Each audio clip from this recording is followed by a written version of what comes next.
Madame la Présidente, à l'élection de 2014, aucun des partis ici n'ont proposé de légaliser le pot. À l'élection fédérale de 2015, je connais personne qui sont allés aux urnes au fédéral parce qu'ils voulaient légaliser le pot. Il y en a peut-être, moi je ne les connais pas. Mais là, le gouvernement canadien a décidé que, toutes affaires cessantes, il fallait légaliser la Marie et que ça soit disponible le 1er juillet 2018. Ça, c'est dans 15 mois. Alors, on sait qu'il y a du mécontentement du côté du gouvernement sur la façon dont c'est fait, mais essentiellement, pour l'instant, le premier ministre a dit oui, monsieur, 1er juillet 2018, on va être prêt. Moi, je demande au premier ministre et à tous nos collègues de dire que le Québec a le droit de faire cette discussion de façon ordonnée et à son rythme. Et même ceux qui sont favorables à la légalisation devraient savoir que la pire chose à faire, c'est de brusquer une société pour passer un cap important comme celui-là. Nous savons comment procéder avec Mourir dans la dignité, nous l'avons fait. Nous allons déposer tout à l'heure une motion proposant une commission parlementaire itinérante où les Québécois pourront s'exprimer, où on va entendre les experts, les policiers, les criminologues, les expériences étrangères pour que le Québec puisse prendre sa décision à son rythme et ensuite tenir un vote libre. Est-ce que le premier ministre est d'accord pour que les Québécois aient leur mot à dire sur le fond et la forme, ou est-ce qu'il... Monsieur le premier ministre. Madame la Présidente, d'abord, moi, j'ai également déclaré que je trouvais le délai fort rapide. 2018, il y a beaucoup de questions à résoudre. Mais je voudrais rappeler amicalement à mon collègue qu'il y a des Québécois qui sont représentés à la Chambre des communes à Ottawa. Tiens, surprise. Il y a même des députés québécois à la Chambre des communes à Ottawa qui représentent des Québécois.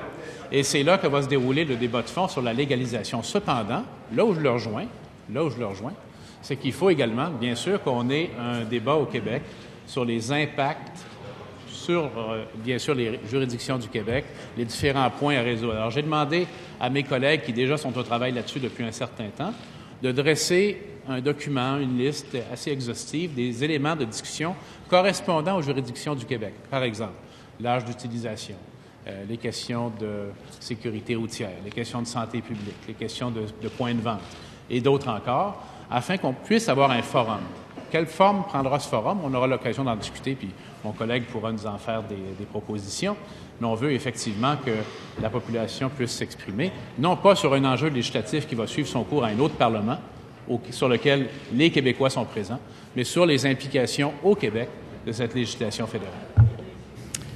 En première complémentaire, Monsieur le chef de l'opposition officielle. Alors, il est clair, c'est une question qui, même à l'intérieur du Canada, a des conséquences énormes pour le Québec.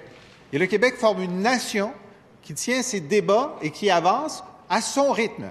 Le premier ministre vient de dire « Ah, c'est un débat de fond qui va se dérouler ailleurs. » Non, Monsieur le premier ministre.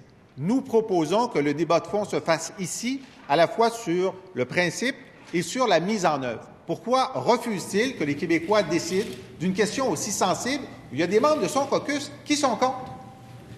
Monsieur le premier ministre. On ne commencera pas à faire de concours d'unanimité de caucus ici, Madame la Présidente. Ça pourrait nous amener sur des terrains parfois surprenants. Ceci dit, là, bien sûr, on aura cette discussion, mais le débat législatif à la Chambre des communes à Ottawa va avoir lieu. Il ne faut pas non plus donner l'impression à la population que c'est nous ici qui allons décider si la Chambre des communes va adopter le projet de loi du gouvernement fédéral ou non. Le projet de loi risque d'être adopté. Et lorsqu'il va être adopté, qu'est-ce qu'il va nous demander? Adopter la clause dérogatoire, comme c'est son habitude? Même si ça ne s'applique pas? Bien non.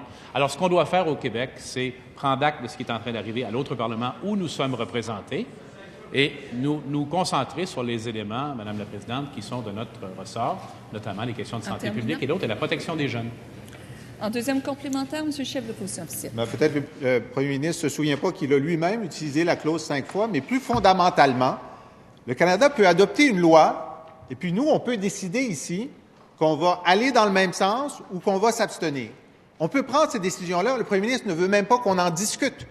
Il délègue un pouvoir énorme à Ottawa, alors que nous avons la capacité de voir dans quelle mesure on va appliquer ou non, avec enthousiasme ou non, une décision fédérale. Pourquoi il ne veut pas que le Québec s'exprime?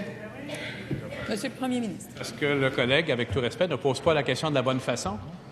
Le projet de loi va être adopté. S'il est adopté, ce sera la loi du pays dont nous faisons partie. Alors, faire une discussion tout à fait vide Est-ce qu'on va adopter ou appliquer ou non une juridiction fédérale où des Québécois sont exprimés dans le Parlement fédéral? Ça ne m'apparaît pas une très bonne utilisation de notre temps. Cependant, faire une discussion sur des questions telles que l'âge d'utilisation, les points de vente, la commercialisation, les questions de sécurité routière, les questions de santé publique, ça m'apparaît un exercice excessivement utile sur lequel, effectivement, la population doit pouvoir s'exprimer. En principal, Monsieur le chef de l'opposition officielle. C'est pas une troisième complémentaire? Non, c'est la troisième complémentaire, Madame la Présidente. Pardonnez-moi, troisième complémentaire. Alors, le premier ministre nous dit que c'est tellement décidé par Ottawa que notre débat ici ne pourrait même pas aller influencer le débat à Ottawa.